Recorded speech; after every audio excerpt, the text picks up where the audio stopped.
Bishot Marav Rabotai, with the permission of Hashem, today we will talk about a special mitzvah that you do and you get reward for it. And there is some mitzvot that you do nothing and you get reward for it. Like Hanukkah. Hanukkah, when you light the Hanukkah, it's halacha that you are not allowed to use the light of Hanukkah. Ella le'otam bilbad. Just sit in front of them, look at them. Just look at them. The question is to look at them. Why? To look at them, you get a mitzvah. Understand?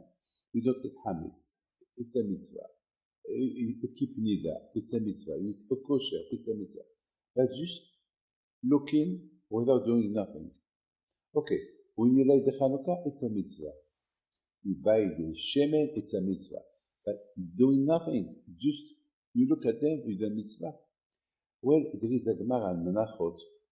The Gemara in Menachot said about the talit, "U'item oto, u'schartem va'atzitem." You look, that remind you that Hashem give you mitzvot, so you do them. So that means you look at the talit. Now you are in the street. There is no mitzvah. You walk with your wife. There is nothing to do. You do a mitzvah just by looking at them. And not only that, when you look at them, that reminds me to do mitzvot. But there is no mitzvot to do. So actually we consider like we did all the mitzvot.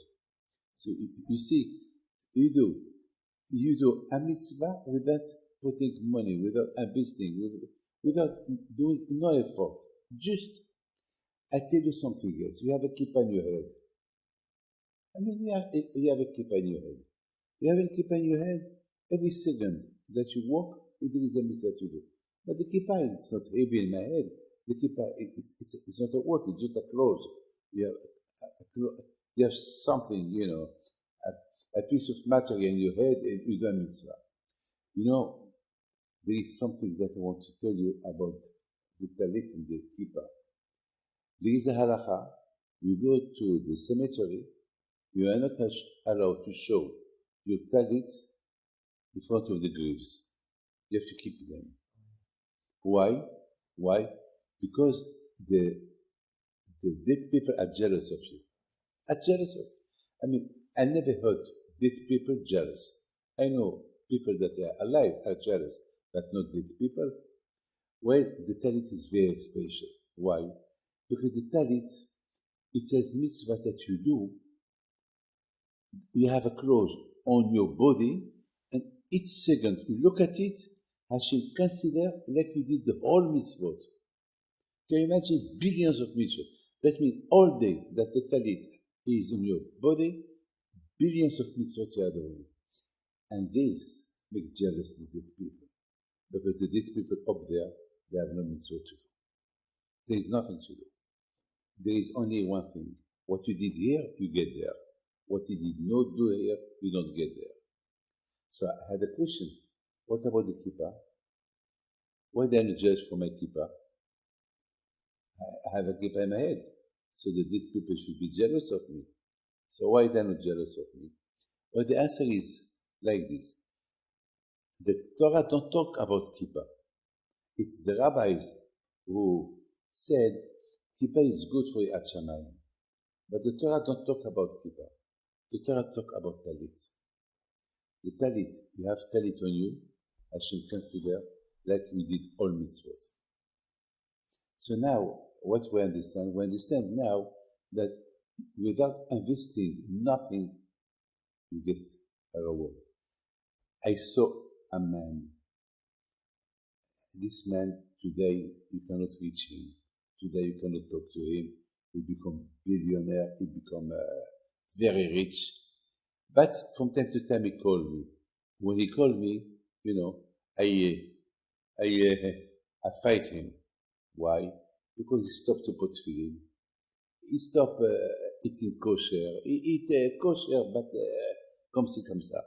Look, before I forgot, there is a mitzvah that you do, and there is no effort when you do it. You have a mezuzah in the house. You have a mezuzah in the house. So you have a mezuzah in the house. I mean, it doesn't bother you. Tell me it's bother the mezuzah. It doesn't bother you. But this mezuzah that you have, it gives you a mitzvah every second that you have a mezuzah. So that means there is mitzvot that you do physically for them understand you get a reward. But there is mitzvot that there is mitzvot that actually give you double, triple reward without doing nothing. So that man, I wanted just I spoke to him. I told him, "Oh Hashem, now today you have everything, but it's now or never that you can do mitzvot. It's now or never you can do mitzvot. Most of the time, there were no mitzvot you could do because you didn't have money. Now, Kiddush Hashem, you can do mitzvot with Baruch Hashem, with all the capacity that you have. I just laugh. So for me, when I light the candles of Hanukkah, by the way, I have to tell you this. When you light the candles of Hanukkah, you have to sit in front of them half an hour. Just watch them. Focus. Forget about the business. Forget about everything. Focus on them. Think about the miracle. That's it. And you have no idea how much can save your children. There is somebody who told me, Rabbi David, I don't understand why you can't save my children. I said, this is the light of Hanukkah. The light of Hanukkah, Kabbalistic, that happened a few thousand years ago. But every year, those auras, those lights of Hanukkah, they revive. Something coming. It's like the sunrise. The sun rises from here, and the evening there is no sun. So every year, the aura, the light of the Kedusha, and all the hell that Hashem, the Hashmonaim, it revived. It revived on Hanukkah. This is a mess from HaKadosh Baruch Hu. There is a big rabbi, his name is Rabbi Miller, Avigdor Miller, Alav Hashem. He was a big Baal Musa. He said something incredible. He said most people, they lose their Achamayim when they are with people, when they are with their family. So he explained. He said, to reach a high level in spiritual, only if you are connected to Hashem. Automatically, you go to a bar mitzvah, you go to a chatona, it's a mitzvah, yes or no? You go to a brit milah, it's a mitzvah, yes or no? Yes. But there, you talk about things. People talk business. So you come for a mitzvah, but you disconnect yourself from the mitzvah. You're talking something else. So you lose the Achamayim. That means you get the Achamayim where you can get most of the Achamayim when you are connected always with HaKadosh Baruch Hu. It's not easy to be connected with HaKadosh. I'm not a tzaddik. I'm connected with my business. Okay, it's your parnasa, beseda. But sometimes you connect yourself with silly things. Just silly things. It's not worth to think about them. So you lose Achamayim. You are talking about this, you are talking about that, you are talking about that. And I said something extraordinary. This is a question that you have to listen to it. How Yosef HaTzadik, he remained tzaddik in Egypt? How? I don't understand. How it's possible? You can be a tzaddik when you are with tzaddikim. You are with Potiphar. You are with Zolecha, his wife, that every day she pushed him to do avera with him. You are, can you imagine, 12 years of suffering. 12 years, all women were behind him. They wanted him. He was a handsome boy. And he was a tzaddik. How it's possible to become a tzaddik? How? I thought the only way to become a tzaddik by hitbuninut. Think. Yosef HaTzadik alav shalom, instead of sitting with people talking some things, even not bad language, just to talk, that could disconnect you from Hashem. The Torah said, Vayi Yosef Matzliach. Yosef always had a success. What kind of success you can have when nothing belongs to you? Understand, if everything is yours, you are Matzliach. Okay, you have a business, but you are a slave. How can you be Matzliach if you are a slave? How? The Hatzlacha that Yosef had, that he was always connected to Hashem. That was his Hatzlacha. He did not waste time. Every time that he could be with Hashem, he was with Hashem. When he worked, he was with... You know what Rashi said? Why Potiphar loved him? Because always the name of Hashem was in his mouth. Can you imagine a goy that he respects Yosef because he believes in his God? Do this goy know who is Hashem? No, he's a goy. How he knows Hashem? Well, if you start to believe in Hashem, when you see somebody who believes in Hashem, when you see a real man believe in Hashem, attracts you. So Yosef, haya ish matzliach. The success of Yosef, he was connected with Hashem all the time, and he made people to be connected with Hashem.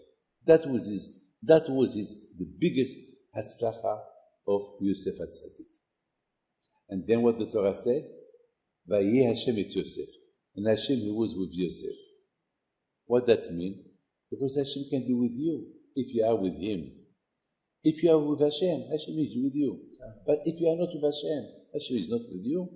So can you imagine Yosef HaTzadik, the only way to be connected to Hashem, only because while he was alone, he did not waste his time. He was always remained connected to HaKadosh Baruch Hu. There was a man that he saw signs in the street. There is a beautiful woman coming from Lebanon. Anyone who wants to go with her, he should pay $1 million. This man was very rich.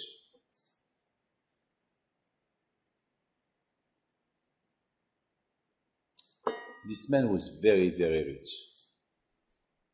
He went, beautiful tent. So, the moment of the action, he started to take his clothes off, and suddenly he took off his talit. When he saw the talit, he ran away from the house. The lady ran after him. She catch him. She told him, "Why you run away from me? I'm not pretty enough?" He said, "No, you are the most beautiful woman in the world. But Hashem gave me this mitzvah. When I look at her, I remember there is Hashem. It's like a decoration. The Chavetz Chaim said, Hashem gave us a decoration. And every time you want to connect yourself with the king who gave you the decoration, you look at your decoration. Hashem gave us a decoration named Talit. When you look at her, when I look at Talit, that reminds you how much you have to be very, very careful. So when I saw Talit, I had to run away from you. I cannot do that with you. You know what this lady did? She converted and she married him. It's incredible. She married. You understand? You have a talit. It doesn't cost you no money. It's on your body. It's nothing. And you do a mitzvah when you have it. So you see, when Yaakov Abinu, he heard that Yosef was alive. What the Torah said? But Yaakov Abinu, he revived. He was happy. But our rabbis explain the happiness of Yaakov Abinu, not because Yosef is a king, not because all his dreams come true. No, the satisfaction of Yaakov, that Yaakov Abinu, he remained a good Jew. Understand? He remained a good Jew. I mean, alone in Egypt, and he remained a good Jew. That was his happiness. My friend, you heard about Yosef. Yeah. I have to tell you the most beautiful story. I heard about him. He did Siyum HaShas. He finished all Shas. So he did a Seudah. And after the Seudah, he told them, Rabotai, next week, I'm going to do again Siyum HaShas. So they told him, what? In 2 days you want to do the whole Shas? He said, no, I've done it. But they told him, but you're just doing now a Seudah. No, he said, this Seudah is very special. What of special? Well, I will not tell you. If I tell you now, you will not come next week. So I invite you. Next week, I tell you why I do a second Siyum HaShas. People were curious to see what he want to say. So he said, this Siyum HaShas, I call it the Siyum of minutes. What does mean the Siyum of minutes? He said, always I'm invited to go to a Brit Milah, to go to a wedding, to go to a Bar Mitzvah. Sometimes I understand that. I have to wait for the mohel. I have to wait for the baby. In the meantime, there is 15 minutes. What am I going to do? Talking? Just talking? And those 15 minutes, I study Torah. And this 1 hour that I'm waiting for the Kala to come, I'm studying Torah. So I started the Shas with the minutes that I did not waste. And even, and I'm traveling. So with this minute, I made the Siyum HaShas for this. How many millions of hours we waste? We waste. Why the real tzaddikim, they don't waste them. That's why Hashem is with the tzaddikim. That's why the tzaddikim have success. That's why tzaddik, whatever they do, Hashem, because they don't waste time. They value the time. Here in America, they said, time is money. Time is money. But the tzaddikim, for them, time is Hashem. Time is to be connected more with HaKadosh Baruch Hu. They don't waste time. And to finish, this is Hanukkah. I mean, can you imagine? You light Hanukkah. You are sitting half an hour. You look at it, you get the best. You know what? More than all this, by looking at Hanukkah, your children become good Jew. You save yourself from assimilation. The Torah give you Talmidei Chachamim. And just looking. I'm doing nothing. Yes. Just look. You know what the Gemara said? You want to have a mitzvah without doing nothing? Shut your mouth. Shtika zahav. Shut your mouth. Shtika zahav. You don't do nothing. No Torah, nothing. Just you see people sitting, talking, you don't talk. They are doing a mitzvah. So בעזרת השם, ברכה והצלחה, בריאות, פרנסה טובה, and בעזרת השם, HaKadosh Baruch Hu give us always mitzvah to do without suffering. Amen.